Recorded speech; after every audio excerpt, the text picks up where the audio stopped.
ತೇರು ನೋಡ್ಕೊಂಡು ಬಂದು ಮಲ್ಕೊಂಡು ಬೆಳಗ್ಗೆ ಈ ಥರ ಇದ್ದಿದ್ದು. ಸೊ ದೇವಸ್ಥಾನದಿಂದ ಮೇಲ್ಗಡೆನೇ ನಾವು ರೂಮ್ ಮಾಡಿದ್ದು. ದೇವಸ್ಥಾನದಿಂದ ತುಂಬ ಹತ್ತಿರ, ನಡ್ಕೊಂಡು ಹೋಗ್ಬೋದು, ನಡ್ಕೊಂಡು ಬರ್ಬೋದು, ಆ ಥರ ತುಂಬ ಹತ್ತಿರದಲ್ಲೇ ಮಾಡಿದ್ದೆ. ಅಯ್ಯಪ್ಪ ಬಿದ್ದು ಬಿಸ್ಕತ್ತು ಬೆಳಗ್ಗೆ ನಮ್ಮ ಅಜ್ಜಿಯವ್ರಿಗೆ ನಿದ್ದೆ ಸಾಕಾಗಿರಲಿಲ್ಲ ಅನ್ಕೋತೀನಿ. ಇನ್ನು ಹಂಗಂಗೆ ಕೂತಿದ್ರು. ನನ್ನ ಮಗಳು ಅವ್ರ ಚಿಕ್ಕಿ ಜೊತೆ ಆಟ ಆಡ್ತಿದ್ಲು, ನನ್ನ ತಂಗಿ ಜೊತೆ. ತುಂಬ ಕ್ಯೂಟಾಗಿ ಕಾಣಿಸ್ಲ ಅಲ್ಲಿಂದ. ಸೊ ಎಲ್ಲರೂ ರೆಡಿಯಾಗಿ ಬರೀ ನನ್ನ ತಮ್ಮ ನನ್ನ ತಂಗಿದಿರೆಲ್ಲ ನಾವು ಮಾತ್ರ ಹೋದೋ. ಇರಲಿ ಅಂದ್ಬಿಟ್ಟು ಒಂದು ಕ್ಲಿಪ್ಪಿಂಗ್ಸ್ ತಗೊಂಡೆ.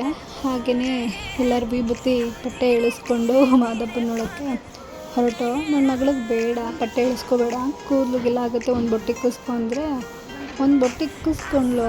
ಆದರೂ ಬೇಡ, ನನಗೂ ಬೇಕು ಅಂತಿದ್ಲು.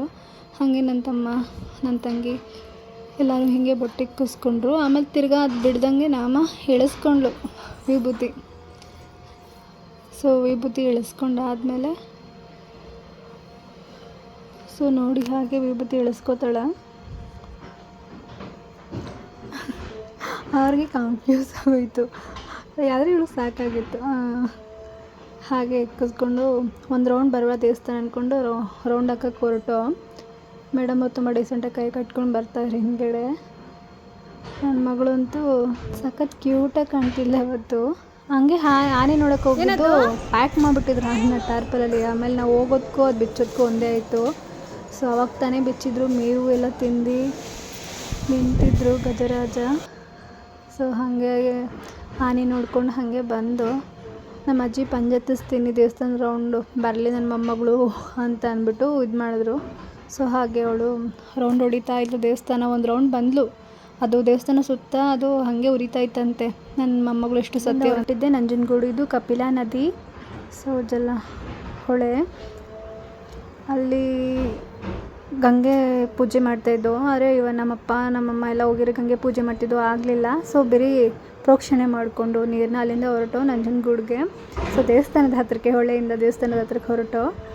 ಹೋಗ್ತಾ ದಾರಿಲಿ ಒಂದು ಇರಲಿ ಅಂದ್ಬಿಟ್ಟು ಕ್ಲಿಪ್ಪಿಂಗ್ಸ್ ತೊಗೊಂಡೆ. ಆಮೇಲೆ ಜನ ರಶ್ ಇರಲಿಲ್ಲ ನಂಜನಗೂಡಲ್ಲಿ, ಅದು ನನ್ನ ಪುಣ್ಯ ಅಂತ ಹೇಳ್ಬೋದು. ತುಂಬ ಈಸಿಯಾಗಿ ದರ್ಶನ ಆಯಿತು. ಆದ್ರೂ ನಮ್ಮ ಕರ್ನಾಟಕದ ಅತಿ ದೊಡ್ಡ ದೇವಾಲಯ ಅಂತ ಹೆಸರು ಮಾಡಿರೋ ನಂಜನಗೂಡು ಶ್ರೀಕಂಠೇಶ್ವರ ನೋಡೋಕ್ಕೆ ದೇವಸ್ಥಾನ ತುಂಬ ಚೆನ್ನಾಗಿದೆ. ಡೈರೆಕ್ಟ್ ಎಂಟ್ರಿ ಸಿಕ್ತು ನಮಗೆ ಹೋಗ್ತಾಯಿದ್ದೋ. ನನ್ನ ಮಗಳಷ್ಟು ತರಲೆ ಯಾರೂ ಇಲ್ಲ ಅಂತ ಅನ್ಕೋತೀನಿ. ತುಂಬ ತೀಟೆ. ಎಲ್ಲೇ ಬಿಟ್ಟರು ಕೈ ಹಿಡ್ಕೊಂಡು ಜೊತೆಗೆ ಬರೋಣ ಅಂತ ಅನ್ನಲ್ಲು. ಅವಳೊಬ್ಬಳೇ ರಾಜಾರೋಷವಾಗಿ ಹೋಗ್ತಾ ಇರ್ತಾಳೆ. ನೋಡ್ಕೊಳ್ಳಿ, ಹಾಗೇನೆ ನಮ್ಮನ್ನೇ ಬಿಟ್ಬಿಟ್ಟು ಹೋಗ್ತಾ ಇರ್ತಾಳಲ್ಲಿ. ಅವಳದೇ ಒಂಥರ ದಾರಿ, ಆನೆ ನಡೆದಿದ್ದೆ ದಾರಿ ಅಂತಾರಲ್ಲ ಹಾಗೆ. ಸಿಗೋದನ್ನೆಲ್ಲ ತೋರಿಸ್ಕೊಂಡು ನೋಡು ಅಂತ ಅಂದ್ಕೊಂಡು ಹೋಗ್ತಾ ಇರೋದು. ನಾನು ಬಿಟ್ಬಿಟ್ಟು ಹೋಗ್ತಾ ಇರ್ತೀನಿ ಅವಳನ್ನ. ಹಾಗಾಗಿ ಅವಳು ನನ್ನ ಬಿಟ್ಬಿಟ್ಟು ಹೋಗ್ತಾ ಇರ್ತಾಳೆ.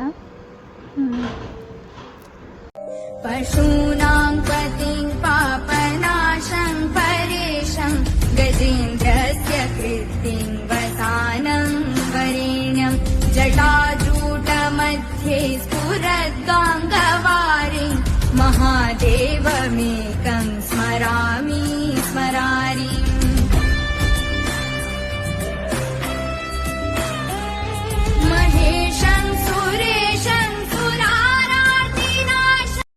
ಇದು ಗರ್ಭಗುಡಿ ಎಂಟ್ರೆನ್ಸ್ ಬಂದು.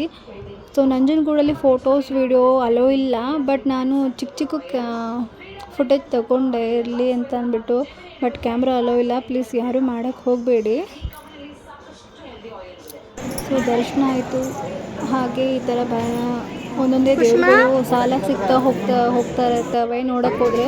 ಇದು ಬೆಣ್ಣೆ ಅಲಂಕಾರದ ಗಣಪತಿ. ಇದು ಶಾರದಾಂಬ ದೇವಸ್ಥಾನ, ನನಗೆ ಹೆಸರು ಕಟ್ಟಿದ್ದಲ್ಲೇ ಅಂತೆ. ಅಲ್ಲೆಲ್ಲ ನೋಡ್ಕೊಂಡು ಹೊರಗಡೆ ಬಂದು ಕೂತಿದ್ದಾಗ ನಂದಿ ಪಕ್ಕ ಇದೊಂದು ಸ್ವಲ್ಪ ಕ್ಲಿಪ್ಪಿಂಗ್ಸ್ ಅಂತ ತೊಗೊಂಡೆ. ಅಲ್ಲಿಂದ ಬಂದು ದೇವಸ್ಥಾನದಿಂದ ಈಚೆ ಕಡೆ ಶಿವಂದು ಇದಿದೆಯಲ್ಲ. ಸೊ ಆರ್ಚ್ ಅಲ್ಲಿ ಕನಕಪುರದಲ್ಲಿ ಎಕ್ಸಿಬಿಷನ್ ಇತ್ತು, ಅಲ್ಲಿಗೆ ಹೋದೋ. ಪೊಟೊಟೊ ರೋಲ್ ತಿಂದ್ಲು ನನ್ನ ಮಗಳು. ಅದು ಬೇಕು ಅದೇ ಬೇಕು ಅಂದ್ಕೊಂಡು ತಿಂದ್ಲು. ಬೇರೆದು ಏನಾರ ತಿನ್ನು ಅಂದ್ರೆ ಬೇಡ ಅಂತ ಅಂದ್ಲು. ಆಮೇಲೆ ಸರಿಯಪ್ಪ ಆಟಾಡು ಅಂತ ಆಟಾಡೋಕ್ಕೆ ಕರ್ಕೊಂಡು ಹೋದೆ. ಸೊ ಅಲ್ಲಿ ಆಟಾಡೋದು ತುಂಬ ಆಪ್ಷನ್ ಇತ್ತು. ಬಟ್ ಏನೋ ಇದನ್ನೇ ಆಡ್ತೀನಿ ಅಂತ ಹತ್ತುತ್ತಾ ಇದ್ಲು. ಬಟ್ ಹಿಡಿಯೋಕ್ಕಾಗಿಲ್ಲ. ಹಾಗೆ ಇರಲಿ ಅಂದ್ಬಿಟ್ಟು ನಾನು ಇದನ್ನು ವೀಡಿಯೋ ಮಾಡಿಕೊಂಡೆ.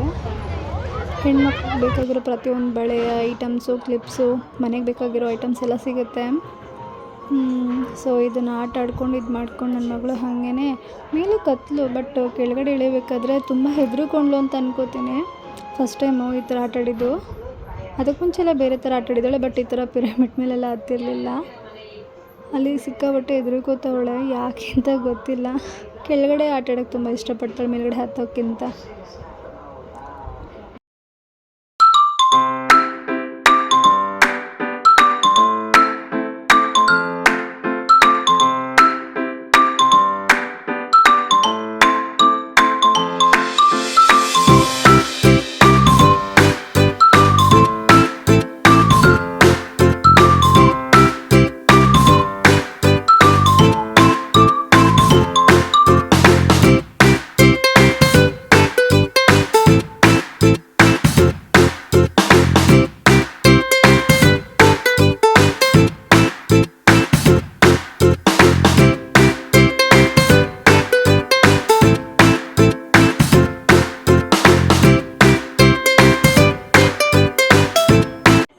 ಇದಾಗಿತ್ತು ನನ್ನ ಪಾರ್ಟ್ 2 ವಿಡಿಯೋ. ಹಾಗೆ ಅಲ್ಲಿ ನಾವು ಫೋಟೋಸ್ ತಗೊಂಡಿದ್ವಲ್ಲ ಅದನ್ನೆಲ್ಲ ಸ್ವಲ್ಪ ಅಪ್ಲೋಡ್ ಮಾಡಿದ್ದೀನಿ, ಸೊ ಚೆಕ್ ಮಾಡಿ.